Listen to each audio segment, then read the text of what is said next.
Industri hasil tembakau merupakan salah satu sektor strategis dalam perekonomian Indonesia. Selain menyumbang penerimaan negara melalui cukai, sektor ini juga menciptakan lapangan kerja dan mendorong pertumbuhan industri manufaktur nasional. Lebih dari 90% penerimaan cukai nasional berasal dari industri hasil tembakau.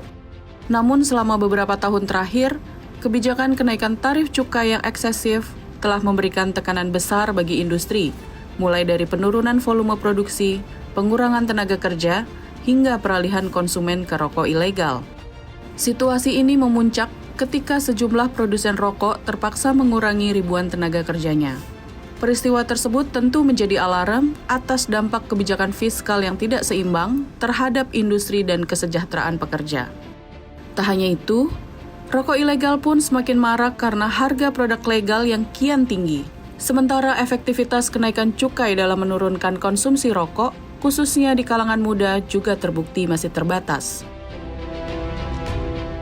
Dari sisi pengawasan rokok ilegal, trennya naik begitu. Di 2020 itu 4,9 dan 2023 6,9%. Artinya penerimaan negara yang cenderung turun dan industrinya sumbangan PDB turun, ternyata yang muncul ada yang kita sebut sebagai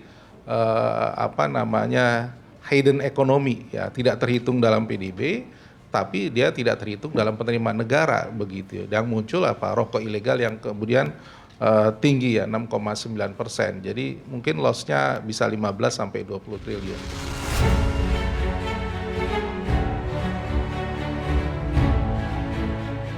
Pada September 2025, Menteri Keuangan Purbaya Yudi Sadewa yang baru dilantik saat itu mengambil langkah berani. Purbaya memutuskan untuk tidak menaikkan cukai hasil tembakau atau CHT serta harga jual eceran pada tahun 2026. Dia juga menegaskan akan tetap memberantas rokok ilegal agar industri tetap terjaga.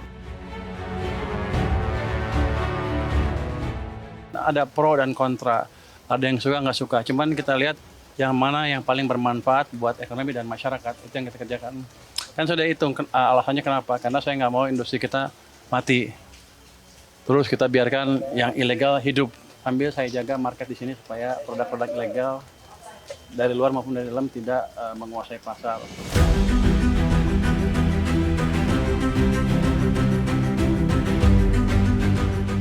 Keputusan untuk tidak menaikkan cukai hasil tembakau pada 2026 ini pun dinilai sebagai angin segar bagi industri dan jutaan tenaga kerja yang bergantung pada sektor ini. Pemerintah harus benar-benar memanfaatkan momentum ini untuk melihat lebih dalam bagaimana kondisi industri hasil tembakau.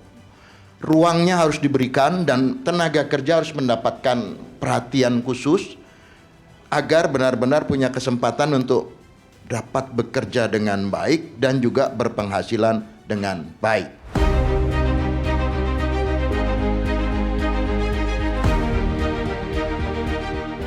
Dalam kesempatan yang sama, Ketua Komisi 11 DPR RI Misbakun turut mengapresiasi keputusan Menteri Keuangan. Ia menyebut kebijakan moratorium cukai sebagai langkah awal yang perlu diikuti reformasi menyeluruh terhadap regulasi yang membebani industri hasil tembakau.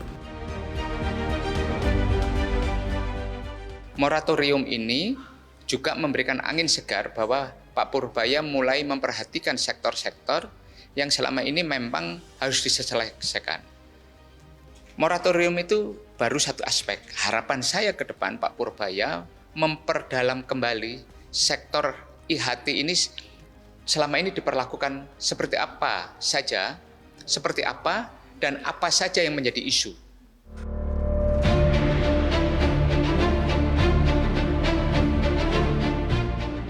Selain tenaga kerja pabrik, kebijakan ini juga dirasakan petani tembakau. Asosiasi Petani Tembakau Indonesia menyebut kenaikan tarif cukai yang berulang dalam 6 tahun terakhir telah membuat produksi nasional turun hingga 100.000 ton sejak 2019.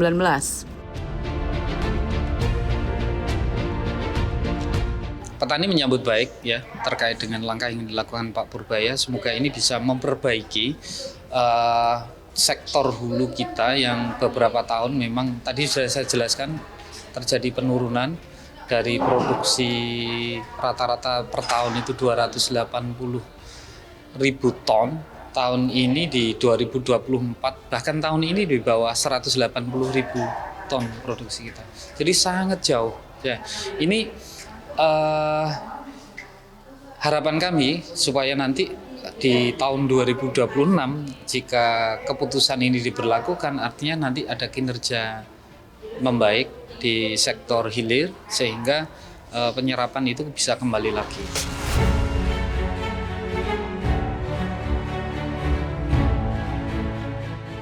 Ekonom Indef Tauhid Ahmad menegaskan, industri tembakau bukan hanya penyumbang penerimaan negara, tetapi juga penopang ekonomi lokal dan kesejahteraan masyarakat di daerah penghasil.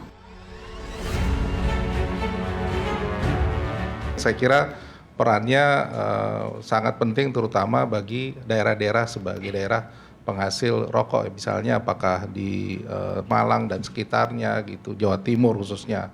Saya kira ini kemudian peran bagi daerah juga besar begitu, baik buat ekonomi, PAD dan sebagainya.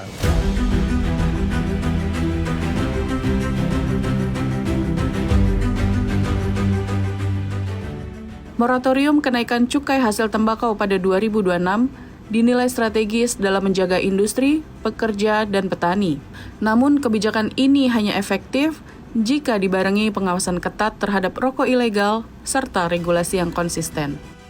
CNBC Indonesia, Beyond Business.